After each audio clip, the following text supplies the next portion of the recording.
There is a time to bid goodbye to the old and the ordinary, and to awaken the beauty within. That time is now. It is time to wake up and take charge of life. Awaken to a new way of thinking. Awakening with Brahma Kumaris. A very warm welcome to Awakening with Brahma Kumaris, and today's topic is Happiness Unlimited. Namaskar. Om Shanti. Om Shanti, Shivani Didi.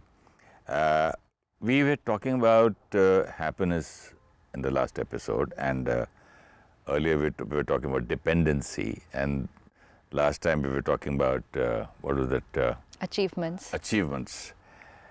And honestly, I've been speaking to a few friends of mine, and we met some very dear friends, and they said, like, you know, earlier they used to teach us IQ, and then we came to EQ, then we came to SQ. Like that, they still say that there's something called eustress, a good stress, like you have good and bad cholesterol. And they said, yes, so they say that we need that kind of stress and tension. And one of my friends was telling me, till, you know, I wait till the end, and when I'm stressed and the time is less, then I work the best. That is my best. What is all that? We need to ask ourselves. It's a belief system.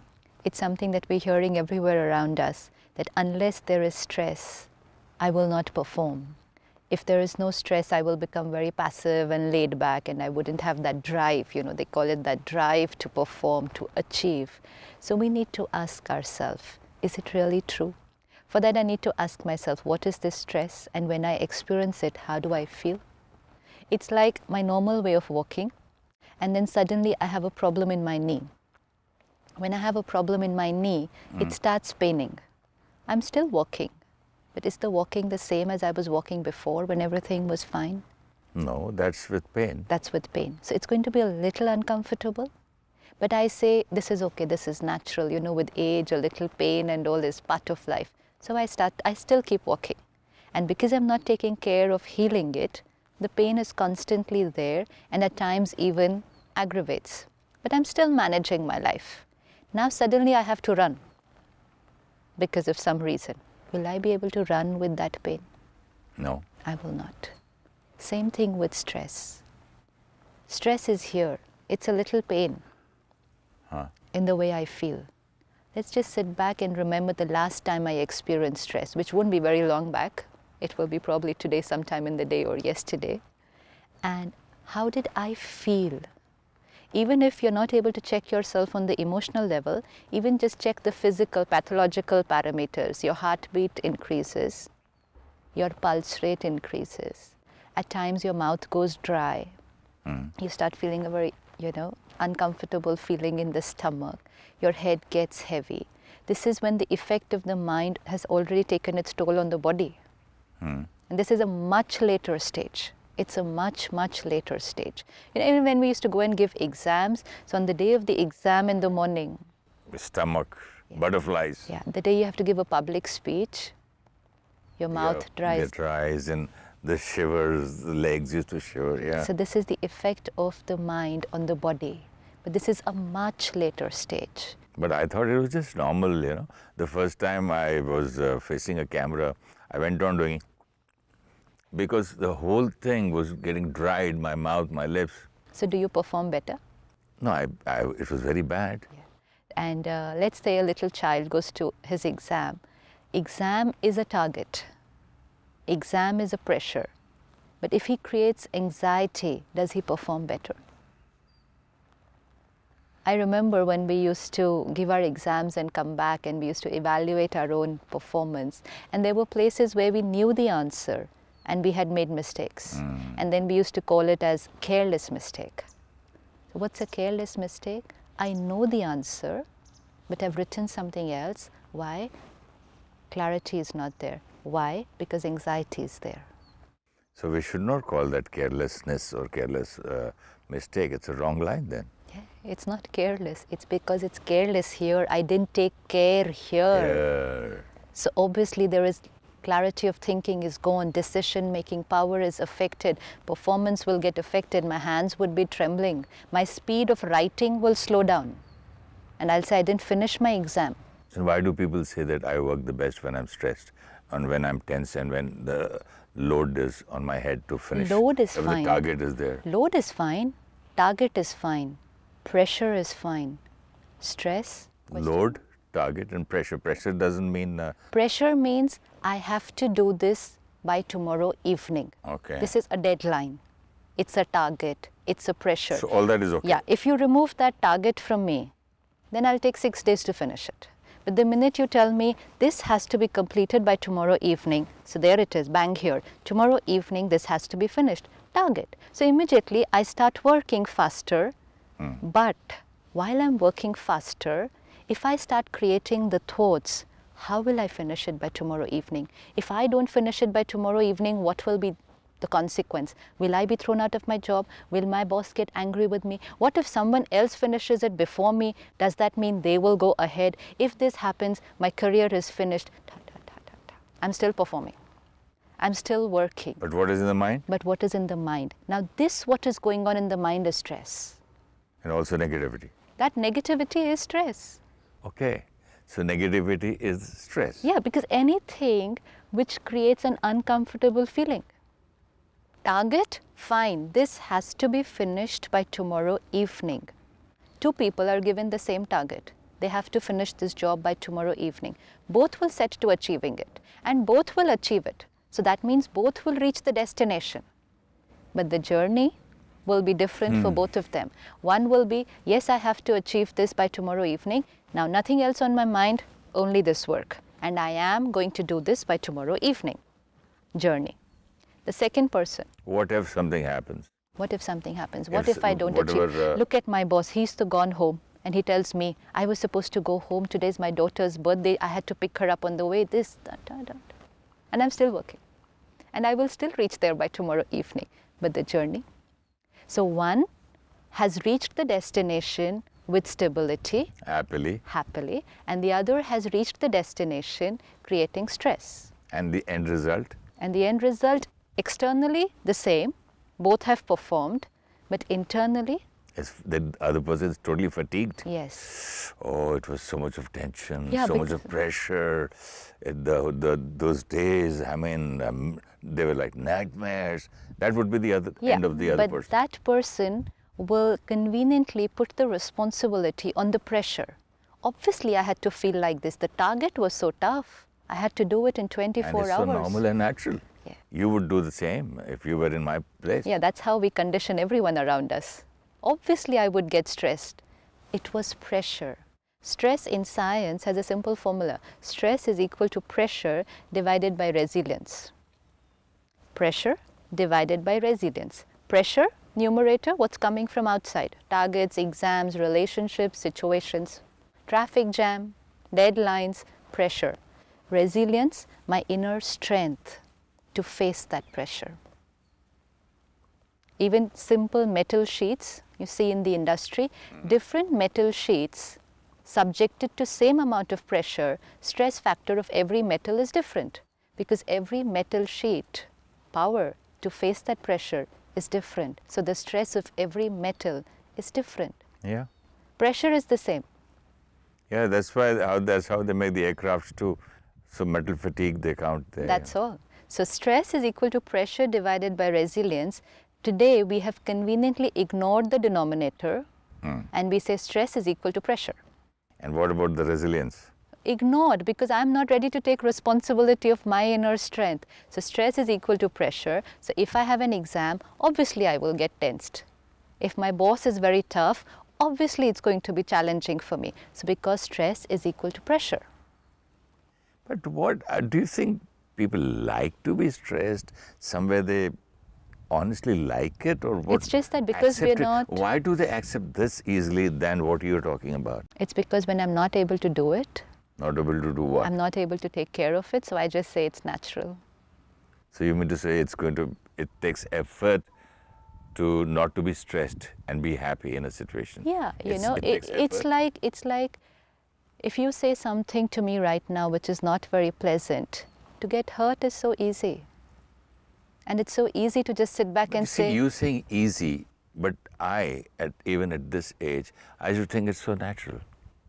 I would say that to my child, oh yeah, naturally, this fellow said this to him, so this happened. Even if you go to a police station, they'll say the same. Even if you go to a court, they'll say the same thing. He was angry because of this and this happened, or he was intoxicated, this happened. They're all the time putting some blame on something else. Everywhere you go. The weather changes.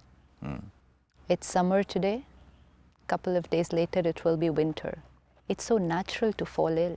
The weather's changed. It's very chilly.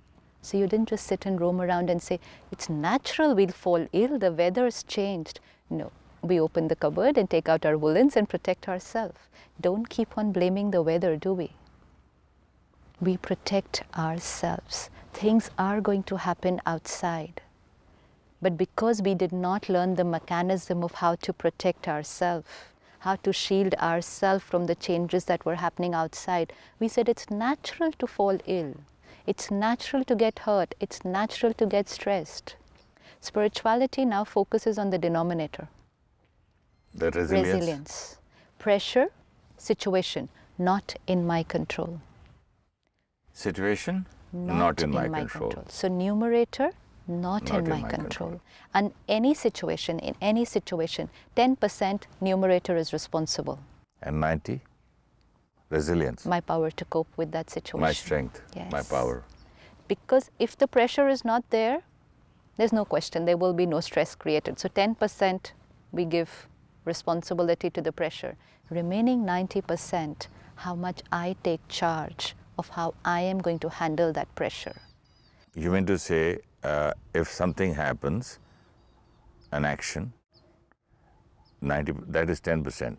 How I react to that? It's 90% because... Somebody just hits my car a little, maybe it's very old, I don't mind. If my car is just going for painting, which is brand new, I'll react more. But that's still a choice. It's more expensive. But it's still a choice, how you react. See, somebody's hit your car. Two people were reversing their cars, or two people were at a traffic junction and the cars hit. Situation not in my control. Okay. But now how I'm going to respond? Either I'm going to get out of the car, shout at him, be violent with him, abuse him, and then he also responds in the same manner, have 10 more people in the scene. That's a choice. The other choice is, good morning, have a nice day, see you. And the other choice is just smile or just say it's okay. Yeah, it's okay. So good morning, have a nice day. And finally, you've got to go to the insurance if you have to, otherwise no. Even what else can you do? More important is your insurance here. See, again, you claim your insurance and your car is repaired tomorrow. But the damage that gets done here every time a situation comes, where is the insurance and where is the repair? That is a beautiful line, Sister Shivani. I just have realized it's a beautiful line. You said the damage and the insurance. And we always forget see how much suddenly realize that a car is damaged. I'm more concerned about the car. So much of concern and so much reacted so violently because of the car. Something happens to me, doesn't matter. Because on my responsibility list, car is higher than myself. Yes, even while drinking, eating or anything or speaking or hurting. This is a good point. I never thought of that. When I keep my self-responsibility the highest, number one on the list, my state of being is my first responsibility, then whatever happens, I will first take care. Am I okay? Then I will see if everything else is okay. Then you'll be able to see and also make others happy, or are you okay? Then you'll be capable enough to ask somebody, are you okay, or help somebody. If you don't help yourself, how can you help others? You can't. If you don't heal yourself, you can't take care of anyone. But I've seen so many people... So this is not being selfish? I have to ask myself, is it being selfish? If I don't take care of myself, I can't help you. I'm living under an illusion that all my time and energy is going into taking care of other people. What's the result? Today I'm under stress, my children are under stress, today young children are experiencing depression. We're taking so much care of them. Depression was something which used to happen to people when they were 60 and above. Today we have school children. Today we have child psychiatrists. Are we fulfilling our responsibilities? This wouldn't be the result. Yeah, this nice word responsibility. When you say, when I used to say, or everybody says, this guy is so irresponsible, the driver is irresponsible, the teachers today are irresponsible, the politicians are irresponsible. But by listening to you right now, you've made me realize that what about me? I am the most irresponsible person on earth by not being responsible for myself. Responsible comes from the word. I have to be responsible to teach a child how to be responsible. First, I have to be responsible. Responsibility, the ability to respond is responsibility. My ability to respond in every situation is responsibility. Okay, and that's the only thing in your hands? That is the only thing in your hands. Imagine the irony of life, always trying to control things which are not in our control and ignoring that one thing which is in our control, and then saying, oh, my mind is not in my control.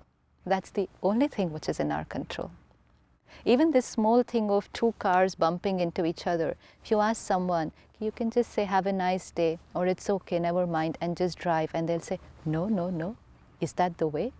The natural way is that you have to get out of the car and teach the other person. Okay, but if you explain to them, but you know what, you're creating so much damage, you're hurting yourself, they'll say, okay, but what about making the other person realize that he's made a mistake? So that he won't make it again. So yes. I'm doing him a favor. Yes, so I'm more interested in teaching other people. Doesn't matter if I'm suffering. But how can you teach somebody in this? It was an accident, no? He didn't do it on purpose. So what are you going to teach there? So now we ask ourselves, whenever it happens the next time on the road, I want to teach the other person, this is not the right way to drive. You should have looked the right way. I'm more interested in teaching the other people what's right, what's wrong. Forgetting so the meaning whether of I'm in the is right. Wrong here. So it was not accidental. Yeah. So you mean to say you behave as if it is on purpose he did that. So you've got to because that's what we always feel, no? Somebody else had made a mistake. That's why this happened. This is a small situation. The rule of the game remains the same, whether it's a small situation like this or a big one. I have a choice how I'm going to respond. And let me just sit back and just be aware. Every situation, I have a choice. And if I just say, it's okay and drive on, how do I feel that day? I think so. You feel so nice and confident, and you might share this with your friends and go home and say, look, I did this today, and you feel royal. You've just saved yourself from a lot of wastage of energy. And the same day you feel nice about it. Because you've conserved energy, no? You've conserved energy. And conquered your own weaknesses, yes. So it's something that has to be experimented with. All these days I have been, a slave of my weaknesses, and absolutely. Suddenly, and honestly, you don't realize it, that this what we are speaking right now at that moment, but some kind of happiness you get, this happened today. It happened with me the other day. I was going to the airport and somebody banged and my driver was just about to get on. I said, just keep quiet. Just keep quiet. Just close the door and go ahead. Don't even look at him. Somebody banged behind. And there was a nice feeling. I felt nice about it. But right now, while discussing with you, I feel that, that was because I kind of conquered my weaknesses which were there from years and years. And also you created the right thoughts at that time. So you're feeling better. If you create a thought, it's okay. It's just an accident. Move on now. It's a good quality thought. It's a good feeling. But if I create a thought, why didn't he look properly? He should have been driving properly. This is how people are. Who gives them their license? So much of corruption in this country. You can create all kinds of thoughts at such a time. So how are you going to feel after that? And so as will be the thoughts, so will be the feelings, so will be the abusive language, and so will be the energy exchanged. And then after all this, we reach work. And this remains for how long? This kind of that mood and the agitation Let's say I within? have to drive for about half an hour to work or 1 hour to work. This will stay with me for about half an hour. But the unfortunate part is within the next half an hour, there will be another situation. And worse because already you're... My immunity system has crashed. I've already fallen ill. and your anger is almost here. Yeah. So now I reach the office and my receptionist is not there on her desk. She hasn't come to office on time. That's it. One more situation. And then I go to my desk and I see that the office boy has not cleaned my table properly. One more situation. And then my junior has not completed his work, which was supposed to be here on my desk at 10 o'clock in the morning. One more situation. I was not informed about somebody who's going to come in at 10:30 and that person lands up. So situation after situation after situation, and I keep on reacting, but every time I justify my reaction saying it is because of this. I am right. I didn't do anything, but this happened. And it's so natural. That happens. Anybody would get angry. Anybody would get... If you react, you're wasting, depleting your energy. You're reducing your emotional strength. And then when you come into the next situation, you will be weaker than before. And then the next situation, again weaker than before. By the end of the day, and fatigued. This also becomes a habit. Anything done repeatedly. Again and again and again and every again. time saying it's natural, it's natural, it's natural, so it's justified. Then you get your high blood pressure, and then you get your heart problems. But then it's natural, no? Today they will say high blood pressure is natural. It's everybody, every third person has it. Because if stress is natural, then the byproduct of the stress will also be natural. And then if the byproduct in me is natural, then it's natural for my children also to be stressed. So that's also natural. So everything became everything that was unnatural was labeled as natural and natural and natural. So let's all get stressed and achieve what we want in life. Yes, and then say we want happiness. And unlimited. Yes. By the way, what is the meaning of unlimited happiness? Unlimited, which is not dependent on any limited object, people or situation. Unlimited, which is not dependent on? Not limited, any limited. Limited means physical, material, object, people or situation. It's a state of being which is unlimited, unconditional, independent, free, so absolutely. We are creating limitations. And then dependencies, and therefore fear. What if I don't get it, then what? And then I will never be free. Whenever there is a dependency on someone or something, immediately the second thought will be of fear. What if I don't get it? You know, if I create a thought, like on achievements, if I achieve this, then I will be happy. Second thought will be, what if I don't achieve it? So I've immediately created fear. And as I've created fear, happiness is gone. And that's why you will find people saying that, you know, if everyone in the house is happy, they'll say, don't be so happy. You never know what's there on the next corner. So they're so fearful of even being happy. They're scared to be happy today. They also say, don't be happy when you're happy, don't be sad when you're sad, because you never know, because this is very temporarily. Because it's dependent, no, on situations. So today the situation is favorable, so you're happy. But don't be so happy because you don't know what the next situation is going to be. But if your happiness is here, independent of situations, then you can be happy 24/7. It's not dependent on any situation. It's not dependent on people. It's my creation, which I choose, irrespective of whoever and whatever outside. I think it's a nice idea to have a topic called happiness 24/7. If we really want, we have to ask ourselves, how often do I want to be happy? I remember we used to be in school, they used to ask us, which was the happiest day of your life? Oh, you have these happy days of your life, and then people will prepare a list. The day I came first in class, the day so-and-so thing happened, somebody will say the day I got my promotion, the day my daughter got married. So it's so conditional, it's situational. So you've been conditioned from childhood.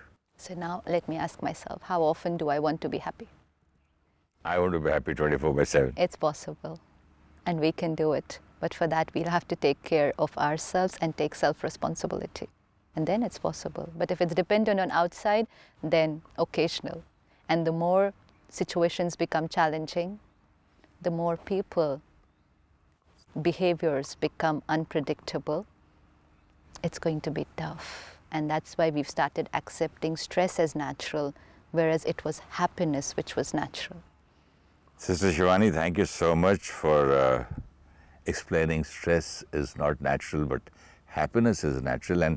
And we were talking about achievement, achieving this, achieving that. Absolutely. And how to achieve, we'll speak in your next episode. Till then, would you mind a small little meditation for the viewers? Let's sit back comfortably. Let's look at myself. I, the creator of every thought and feeling. I have pressures in life, targets to achieve, deadlines to meet. It's just a pressure. I am the one who's going to achieve the target. Let me take care of myself as I work towards achieving the target. The quality of my thoughts and feelings as I move towards the target. Any fear, any anxiety,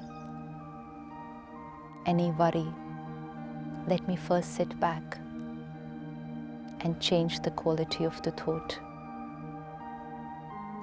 I am a powerful being, and I can achieve what I have decided. But I will first take care of myself. Nothing and no one can influence my state of being. It's totally in my control.